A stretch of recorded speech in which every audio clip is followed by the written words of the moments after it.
Hi friends, నేను కిరణ్ కుమార్ నాగలింగం.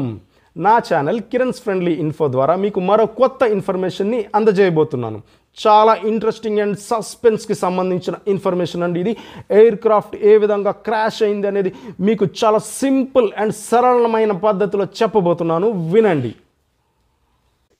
అహ్మదాబాద్లో జరిగిన విమాన ప్రమాదంలో అసలు తప్పు ఎక్కడ జరిగింది, అందరూ ఏమని పొరపాటు పడుతున్నారు తెలుసుకుందాం రండి. అసలు కారణాన్ని వదిలేసి ప్రమాదానికి కారణం ఇంకేదేదో ఊహించుకుంటున్నారు, కానీ అసలు విషయాన్ని మాత్రం మర్చిపోయారు. ఇదే అసలు విషయం. మీకు సింపుల్గా చెప్పాలంటే బైక్స్కి పెట్రోల్ ఆన్ ఆఫ్ స్విచ్ ఎలా పనిచేస్తుందో, అలాగే గ్యాస్ స్టవ్కి ఆన్ ఆఫ్ స్విచ్ ఏ విధంగా పనిచేస్తుందో ఇక్కడ కూడా అంతే అండి. ఏరోప్లేన్ ఫ్యూల్ స్విచ్ రన్లో ఉంటే అంటే ఆన్లో ఉన్నట్టు, అప్పుడు ఇంజన్కి ఇంధనం సరఫరా అయ్యి ఏరోప్లేన్ పైకి ఎగురుతుంది. అదే కానీ ఫ్యూయల్ స్విచ్ కట్ ఆఫ్లో ఉంటే ఏరోప్లేన్ స్విచ్ ఆఫ్లో ఉన్నట్టు, ఇంధనం సరఫరా ఆగిపోయి ఏరోప్లేన్ ఎగరడం ఆగిపోతుంది. అదే బైక్ అయితే నేల మీద ఉంటుంది కాబట్టి రిస్క్ తక్కువ. అదే విమానం గాల్లో ఉన్నప్పుడు పెట్రోల్ అయిపోతే పరిస్థితి ఏంటండి? అదే ఇక్కడ జరిగింది. బైక్లో ఫుల్ ట్యాంక్ పెట్రోల్ ఉన్నా కూడా పెట్రోల్ స్విచ్ కానీ ఆఫ్ చేస్తే ఇంజన్కి పెట్రోల్ అందదు. కార్బొరేటర్ లేదా పైప్లో ఉన్న కొంచెం ఫ్యూల్తో కొద్దిగా ముందుకు వెళ్ళి ఆగిపోతుంది. మళ్ళీ మనం పెట్రోల్ స్విచ్ ఆన్ చేసినా కూడా ఇంజన్కి పెట్రోల్ అందడానికి కొంచెం టైం పడుతుంది. ఈలోపు మనం మళ్ళీ బైక్ స్టార్ట్ చేసినా కావాల్సినంత పెట్రోల్ ఇంజన్కి అందక ఇగ్నిషన్ దొరక్క సరిగా బైక్ స్టార్ట్ కాదు. కొద్దిగా స్టార్ట్ అయినట్టు అవుతుంది, మళ్ళీ వెంటనే ఆగిపోతుంది. ఇంజన్కి పూర్తిగా పెట్రోల్ సరఫరా అయితేనే బైక్ స్టార్ట్ అవుతుంది. గ్యాస్ స్టవ్ పరిస్థితి కూడా అంతే అండి. గ్యాస్ పూర్తిగా బర్నర్లకి అందితేనే మండుతుంది. లేదంటే రెగ్యులేటర్ దగ్గర ఆఫ్ చేశారనుకోండి, ఇక్కడ మనం ఆన్ చేసినా కూడా స్విచ్ ఆన్ చేసినా కూడా ఆ రెగ్యులేటర్ ఆఫ్ అయిన తర్వాత మిగిలిన గ్యాస్ పైప్ లైన్లో ఏది ఉందో అంతవరకు వచ్చి అంటే కొద్దిగా మండి వెంటనే ఆగిపోతుంది. కంటిన్యూస్గా మంట రాదు. సేమ్ ఈ ఫ్లైట్ విషయంలో కూడా అదే జరిగిందండి.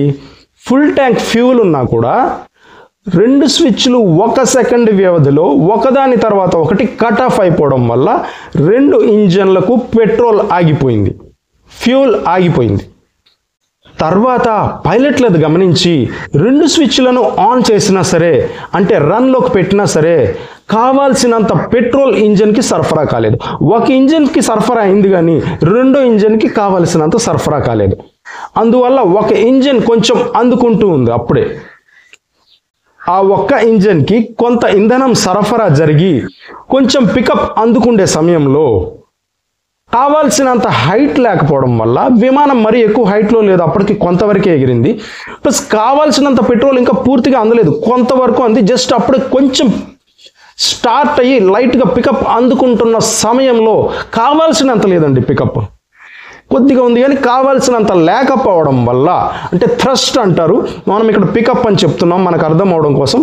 ఏరోప్లేన్ భాషలో థ్రస్ట్ అంటారు. ఆ థ్రస్ట్ కావాల్సినంత లేకపోవడం వల్ల అది హైట్కి ఎగరలేక కూలిపోయిందండి. అదే ఒకవేళ ఎక్కువ ఎత్తులో ఉన్నప్పుడు ఈ సమస్య తలెత్తితే రెండు స్విచ్లను రన్లో అంటే ఆన్లో పెడితే కావాల్సినంత పెట్రోల్ అందుతుందండి. అంటే విమానం కూలిపోవడానికి, విమానం పడిపోవడానికి ఇంకా చాలా టైం పడుతుంది కాబట్టి అది పడే లోపుగా ఈలోపు ఇంజన్లోకి పెట్రోల్ ఎక్కుతుంది. పెట్రోల్ ఎక్కగానే ఇది పడిపోయే లోపు మళ్ళీ థ్రస్ట్ అందుకుంటుంది. థ్రస్ట్ అంటే పికప్ అందుకొని మళ్ళీ విమానం గాల్లోకి పైకి ఎగురుతుంది అన్నమాట. ఇక్కడ ముఖ్యంగా మనకి విమానం ఎక్కువ ఎత్తులో లేకపోవడం ఒకటి బాగా పెద్ద మైనస్ అయిపోయింది. మనకి టేక్ ఆఫ్ అయిన 32 సెకండ్స్లోనే జస్ట్ ఒక 625 ఫీట్ హై ఆల్టిట్యూడ్కి వెళ్ళి ఆ తర్వాత పడిపోయిందండి.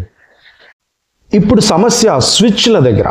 కావాలని ఎవరైనా కట్ ఆఫ్ చేశారా, లేకపోతే పొరపాటున చెయ్యి తగిలి ఆగిపోయాయా, లేదంటే ఆటోమేటిక్గా అవే ఆఫ్ అయిపోయాయా అనేది ఒక పెద్ద చిక్కు ప్రశ్న. ఈ స్విచ్లను లివర్, హ్యాండిల్ లేదా వాల్వ్ అని కూడా పిలుస్తారండి. ఇక్కడ ఒక ముఖ్య విషయం ఏంటంటే పొరపాటున మన చెయ్యి తగిలి ఆన్ ఆఫ్ అవడానికి ఇది మన చేతిలో ఉన్న స్మార్ట్ ఫోన్లో టచ్ స్క్రీన్ కాదండి. పొరపాటున టచ్ అయ్యి కాలు వెళ్ళిపోవడానికి లేదా పొరపాటున టచ్ అయ్యి కాల్ ఆఫ్ అయిపోవడానికి దీనికి ఒక సాలిడ్ మెకానిజం ఉంటుంది, గట్టి మెకానిజం ఉంటుంది. ఒక దీపం ఆరిపోకుండా రెండు చేతులు ఇలా అడ్డు పెట్టినట్టు రెండు స్విచ్లకు రెండు వైపులా ఇలా రెండు చేతుల్లాగా ఆ మెటల్ గార్డ్స్ ఉంటాయండి. చాలా చక్కగా వీటిని స్విచ్లని ప్రొటెక్ట్ చేస్తూ ఉంటాయి. పొరపాటున కూడా ఈ స్విచ్లకు చెయ్యి తగలకుండా ఇలా మెటల్ గార్డ్స్ అనేవి ఒక ముందు జాగ్రత్త ఏర్పాటు అన్నమాట. కానీ అలా చెయ్యి తగిలినా కూడా ఏం కాదండి, ఎందుకంటే ఈ స్విచ్లను ఆన్ చేయాలన్నా ఆఫ్ చేయాలన్నా అంత సులువు కాదండి. ఆన్లో ఉన్నప్పుడు కట్ ఆఫ్ చేయాలంటే ముందుగా స్విచ్ని ఇలా పట్టుకొని పైకి ఇలా లిఫ్ట్ చేయాలి, అంటే గుంజాలి. గుంజిన తర్వాత కిందకి ఇలా లాగాలి. లాగితే అప్పుడు కానీ ఆఫ్ అవ్వదండి. అలాగే ఆన్ కూడా, ఆన్ చేయాలన్నా కూడా ఆఫ్లో ఉన్నప్పుడు దీన్ని ఇలా పైకి గుంజాలి, పైకి ఇలా లిఫ్ట్ చేసి అప్పుడు పైకి పుష్ చేయాలి, అప్పుడే ఇది ఆన్ అవుతుంది. ఆన్ అయినా అంతే, ఆఫ్ అయినా అంతే, రెండిటికి అదే పరిస్థితి. సో ఆన్ ఆఫ్ చేయాలంటే ఇంత ప్రాసెస్ ఉందన్నమాట. సో ఇంత ప్రాసెస్ చేసి ఒక స్విచ్ని కట్ ఆఫ్ చేసి మళ్ళీ 1 సెకండ్ వ్యవధిలో మళ్ళీ ఇంత ప్రాసెస్ చేసి ఇంకో స్విచ్ని కట్ ఆఫ్ చేస్తే ఈజీగా పక్కనున్న పైలట్కి తెలిసిపోతుంది కదండి. అంటే ఇక్కడ ఒక పైలట్ ఇంకొక పైలట్ని ఫ్యూల్ ఎందుకు కట్ ఆఫ్ చేసావు అని అతను కట్ ఆఫ్ చేస్తున్నప్పుడు చూసి అడగలేదు, ఆల్రెడీ కట్ ఆఫ్ అయిపోయి ఉండడం చూసి అడిగారన్నమాట. అందువల్ల రెండో పైలట్ లేదు నేను చేయలేదు అని చెప్పడానికి ఆస్కారం ఉంది. అదే ఒకవేళ అతను నిజంగా చేసుంటే పక్కనే ఉన్న అతను చూస్తారుగా, అప్పుడు ఈ పైలట్ లేదు నేను చేయలేదు అని చెప్పడానికి అసలు ఛాన్సే లేదుగా. సింపుల్ అండ్ కరెక్ట్ లాజిక్ అండి, కరెక్ట్గా మనం అర్థం చేసుకుంటే. క్లియర్గా అర్థమైందిగా. రెండో పైలట్ స్విచ్లు ఆఫ్ చేయలేదని అంటే స్విచ్లు వాటంతట అవే ఆఫ్ అయ్యాయా? అసలు వాటంతట అవే ఎందుకు ఆఫ్ అవుతాయని జనరల్గా ఒక డౌట్ అయితే వస్తుందిగా. సాంకేతిక సమస్యలతో స్విచ్లను గతంలో 2 సార్లు మార్చారని తెలిసింది. మరి 2 సార్లు మార్చినా కూడా మళ్ళీ సమస్య తలెత్తిందంటే కారణం ఏమై ఉంటుంది? సో స్విచ్లను మార్చినా కూడా సమస్య తీరలేదు, అలాగే ఉంది అంటే వాళ్ళు సమస్యను సరిగా అంచనా వేయలేకపోయారు.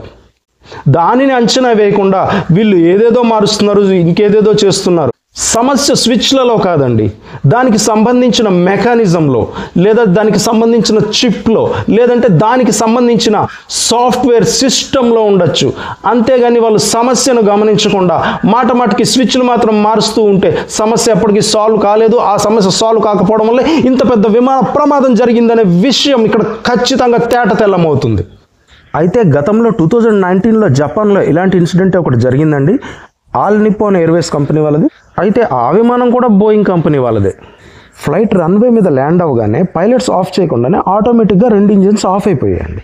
వెంటనే అది గమనించిన పైలట్స్ థ్రస్ట్ లివర్స్ని యాక్టివేట్ చేసి సేఫ్గా విమానాన్ని ఆపారు. సో ప్రమాదం పైలట్ల వల్ల కాదని క్లియర్గా అర్థమైంది కదా. ఇదండి విషయం. ఈ వీడియో కానీ మీకు నచ్చినట్లయితే లైక్ చేయండి, షేర్ చేయండి, కామెంట్ చేయండి, ఇంకా సబ్స్క్రైబ్ కూడా చేయండి. అలాగే సబ్స్క్రైబ్ చేసిన తర్వాత ఒక గంట బొమ్మ వస్తుంది. ఆ గంట బొమ్మ మీద కానీ మీరు క్లిక్ చేసినట్లయితే ఆల్ అనే ఒక నోటిఫికేషన్ వస్తుంది. ఆల్ మీద కూడా మీరు క్లిక్ చేస్తే నేను చేసే వీడియోలన్నీ కూడా మీకు అందుతాయి అన్నమాట. రైట్, ఓకే, గుడ్ డేస్, శుభమస్తు, విజయోస్తు, జై భారత్, జై హింద్.